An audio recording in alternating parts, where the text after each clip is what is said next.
Morning सर्वांना, शुभ सकाळ सर्वांना. हरितालिकेच्या खूप खूप शुभेच्छा. आज आहे हरितालिकेचे पूजन. ह्याच्यासाठी मी 16 पत्री घेत आहे आणि पूजेचा मुहूर्त सकाळी 6:30 ते 8:30 होता. त्यामुळं मी घेतलेले चाफा, नंतर घेतलेले चिकू, नंतर एक पांढऱ्या फुलांची फांदी, मला त्याचं नाव माहीत नाही. इथं घेतला आहे मी सोनचाफा. त्याच्यानंतर घेतली एक आंब्याची फांदी, त्याच्यानंतर घेतली पेरूची फांदी, त्याच्यानंतर घेतली आहे कनेर, पिवळा कनेर असतो ना त्याची एक फांदी घेतली आहे. त्याच्यानंतर घेतली गोकर्ण, नंतर घेतली ही प्राजक्ताची फांदी घेतली होती, ही मोगऱ्याची फांदी घेतलेली,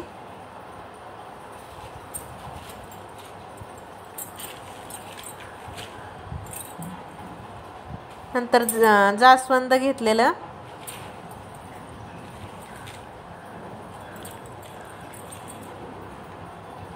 ही आहे जाई, नंतर आता ठेवते ती जुई,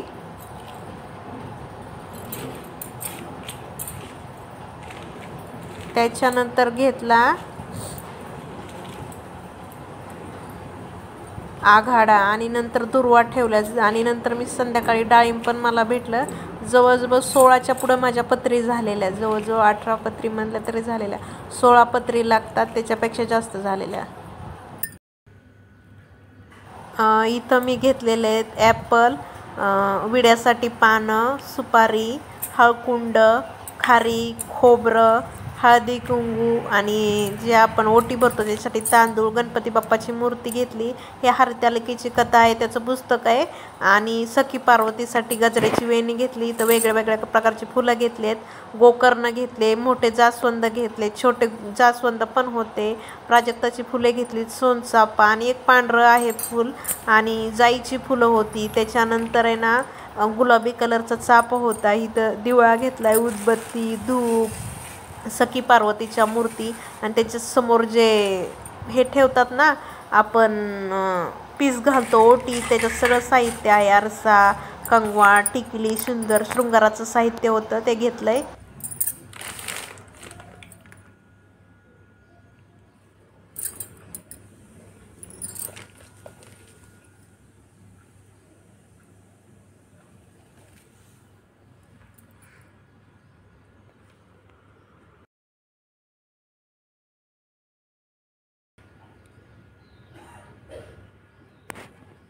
किती छान दिसत आहेत तुम्ही पाहू शकता. खूप वेगळ्या वेगळ्या प्रकारची फुलं आणलेली मी आणि खूप छान दिसतात. आणि सगळे फुलं मी वाहिले. सकाळी सकाळी खूप प्रसन्न दिसत होतं.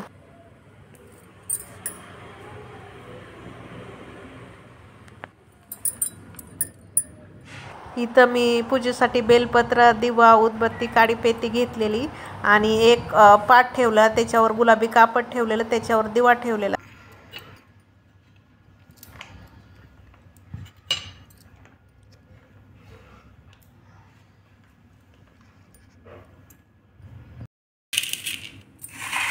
इथं मी वाळूची पिंड बनवते आणि सखी पार्वतीची मूर्ती माझ्याकडे आहे, त्यामुळे महादेव म्हणून एक वाळूची पिंड बनवून त्यांची स्थापना करते.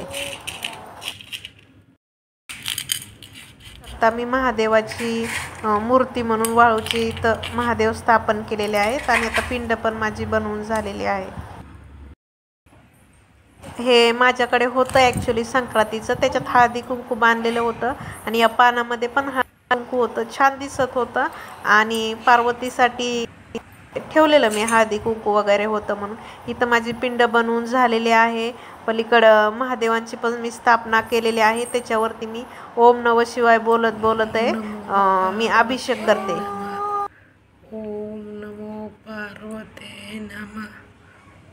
आणि आजच्या दिवशी ओम नमो पार्वते नमः या मंत्राचा जाप करायचा असतो, म्हणून तिथं मी तसं मंत्र म्हणत होते.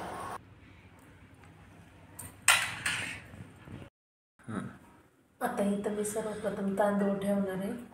आता मी थोडेसे तांदूळ ठेवते, त्याला हळदी कुंकू वाहते, त्याच्यानंतर एक बेलपत्र तिथं ठेवणार आहे आणि त्याच्यानंतर मग पिंडीची स्थापना करणार आहे. आता इथं मी बेलपत्र ठेवून घेतलंय, मग पिंड ठेवली आणि त्याच्यावरती बेलपत्र वाहते. आणि ओम नमः शिवाय तर जप करत करतच व्हायचं. ओम नमः शिवाय.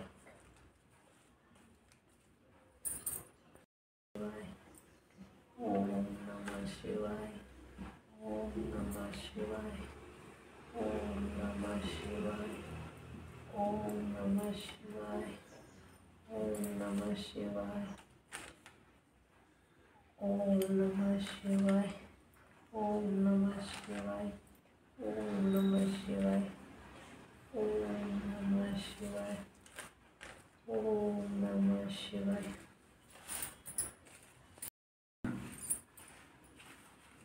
हे ठेवलंय. आता इथं पण मी ज्या पत्रे आणलेल्या त्याच्या फांद्या ठेवत होते.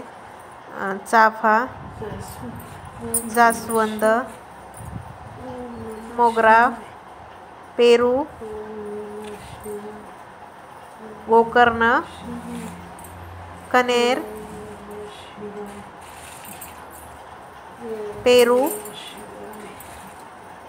आंबा, सोनचाफा. ते खूप मोठं होत होतं म्हणून त्याचं पान तोडून ठेवलं मी. त्यानंतर चिकूचं पान ठेवलंय. त्याच्यानंतर ठेवलंय जुई आहे. त्याच्यानंतर आघाडा ठेवलाय. नंतर जाई ठेवली. हे पण पांढऱ्या फुलांचीच एक फांदी होती. अशा प्रकारे पत्रे वाहून झालेले आहेत. नमः शिवाय.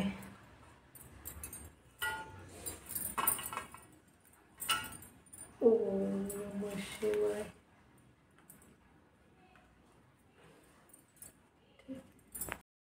ह्या दोघी सखी आणि पार्वती आहेत. त्या जंगलामध्ये व्रत करत होत्या म्हणून त्यांच्या मूर्ती ठेवायच्या आहेत. ते आपल्या दोघींना हळद आणि कुंकू व्हायचं आहे आणि फुलं ठेवायचे. फुलं ठेवायचे. इथं पिंडीला पण मस्त फुल व्हायचं. इथं शंकर म्हणून, भगवान शंकर म्हणून हे स्थापन केले. वाळूचं केलंय. तिथं पण फुल ठेवायचं.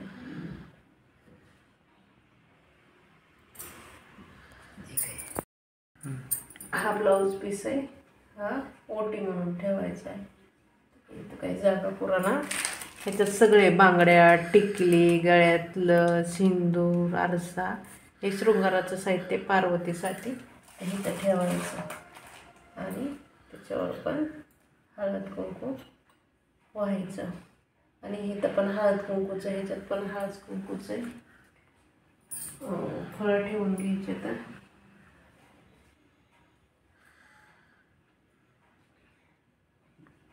आता विडा ठेवायला जागाच नाही राहिली.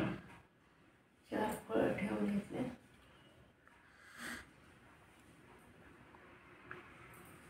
असं गजराला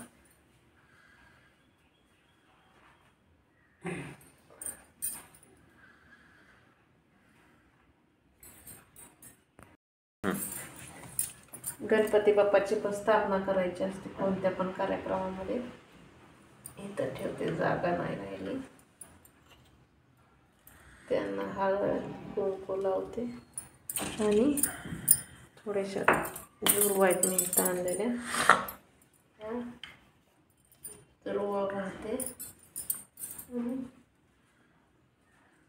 सुरुवातीला गणपतीचीच मूर्ती स्थापन करून त्यांना दुर्वा वाहून, हळद कुंकू वाहून, फूल ठेवून पूजेला सुरुवात करायची होती. पण 8:30पर्यंतच पूजेचा मुहूर्त होता. त्यामुळे इतक्या घाईघाईतनी ते आधी पिंड करायला सुरुवात केली. त्यामुळं मी नंतर गणपतीची स्थापना. हे 5 विडे ठेवायचे. तिथं पाटावरती जागाच नाही माझ्या मला ठेवायला म्हणून मी इथं ठेवले. तर त्यांना हळदी कुंकू वाहते.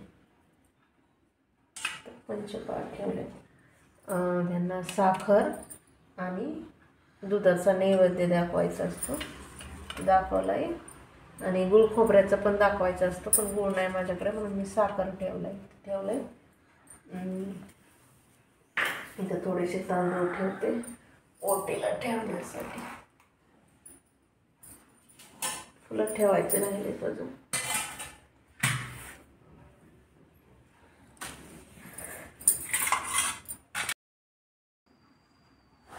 अशा प्रकारे इथं माझी पूजा मांडून झालेली आहे. फुलं वगैरे डेकोरेशन केलं, धूप दीप लावलेला आहे. सर्व छान पद्धतीने डेकोरेशन केलेलं आहे. ह्याच्यामागे एक मोठी कथा आहे. जेव्हा पार्वतींचं लग्न करायचं होतं तेव्हा त्यांचे वडील जे हिमालय राजा होते त्यांनी त्यांच्या लग्नाचा विचार करत असताना तिथं अचानक नारद मुनी आले आणि ते त्यांना म्हणाले पार्वतीसाठी विष्णुदेव हेच सगळ्यात म्हणजे चांगले आहेत. तर पार्वतींना महादेवासोबत लग्न करायचं होतं. मग त्यांनी हे त्यांच्या सखीला सांगितलं.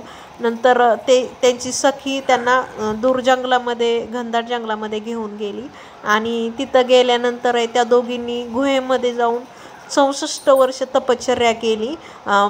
झाडांचा पाला पाचोळा खाल्ला आणि जे जे त्या मोसमामध्ये म्हणजे पानं वगैरे असतात ती तिथं वाहिली. खूप मोठी शंकराची आराधना केली. त्यामुळे त्यांना भगवान शंकर प्रसन्न झाले आणि तेव्हा त्यांनी वर मागण्यास सांगितलं. तेव्हा पार्वती माते असं म्हणाले की मला तुम्हीच म्हणजे तुमच्याशीच लग्न करायचं आहे.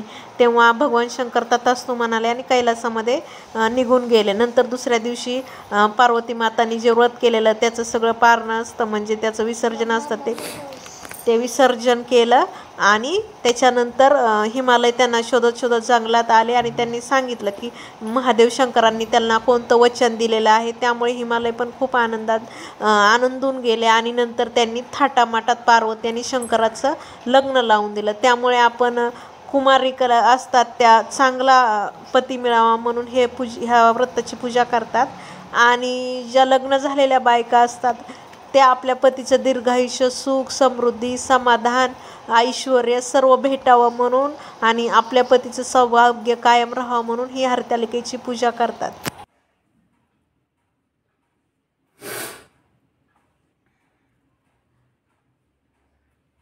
अशा प्रकारे पूजा केली आणि 8:30च्या आतमध्ये म्हणजे 8:30लाच माझी पूजा झाली होती.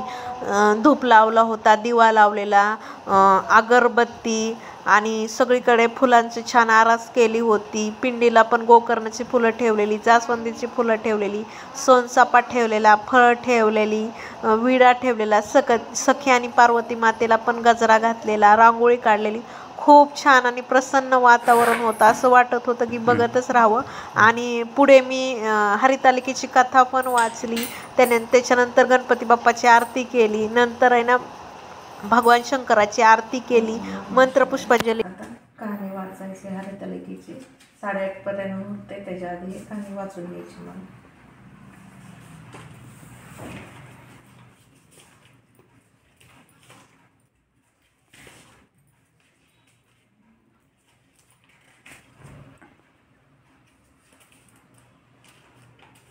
महिमा श्री हरितालिका व्रताचा. श्री हरितालिका व्रत हे शिव पार्वती याचे पूजन व्रत असून हिंदू भगिनी व्रत हे व्रत मोठ्या श्रद्धेने करतात. त्यामुळे व्रत करणाऱ्या स्त्रियांना शिव पार्वतीचा मंगल आशीर्वाद तर मिळतोच, त्याचबरोबर त्यांना जीवनात सुख, शांती, वैभव आणि समाधान हे प्राप्त होतेच. हे व्रत करणारी प्रत्येक स्त्री आपल्या पतीसाठी उत्तम आरोग्य, उदंड आयुष्य आणि स्वतःसाठी अखंड सौभाग्याच्या वरदानाची मागणी करीत असते. या व्रतासंदर्भात अशी एक पौराणिक कथा सांगतात की हिमालयाची कन्या पार्वती हिने भगवान शिवशंकर हेच आपल्याला पती लाभावेत म्हणून यासाठी घोर तप केले होते. हरिता म्हणजे अरण्य आणि अलिता म्हणजे सखी मैत्रीण. पार्वतीने त्या घोर तपाबरोबर आपल्या सखी बरोबर अरण्यात जाऊन हे व्रत केले. त्यावरून या व्रताला हरितालिका व्रताचे नाव पडले. ओम यज्ञेन यज्ञमजयंत देवास्तनानि धर्मानि प्रथमान्यासन तेहानाकन्महिमा सच्चन्त यत्र पूर्वे साधी संती देवा राजाधिराज जय प्रसह्यान्य मे नमो वय वैभवानय कुमहा समे कामान कामकाय महा कामेश्वर वैश्रवण ददातु कुबेराय वैश्रवणाय महाराजाय नमः. ओम स्वास्ती. साम्राज्य, भौज्य, स्वराज्य, वैराज्य, पारमेष्ट राज्य, महाराज, जयमाधिपत्य, समंत पर्यायी, स्वास्थ, सार्वभौम, सार्वयुष, आदांत पराधार्थ, पृथ्वीत्वे, समुद्रपर्यंत, एकराळीत, तदक्षय, लोकोभिगितो, मरुत, परिवेष्टारो, मरुत, स्थावन, गृहे, अवीक्षितश, कामप्रवीर, देवो, सभासद इत्यादी. ही अशी मंत्र पुष्पांजली म्हणून झालेली. आणि 8:30 वाजता 8:30पर्यंतच पूजेचा मुहूर्त होता, तो पण आता वाजत आलेत. आणि पूजा पण झाली, आरती पण केली, मंत्रपुष्पांजली पण केली.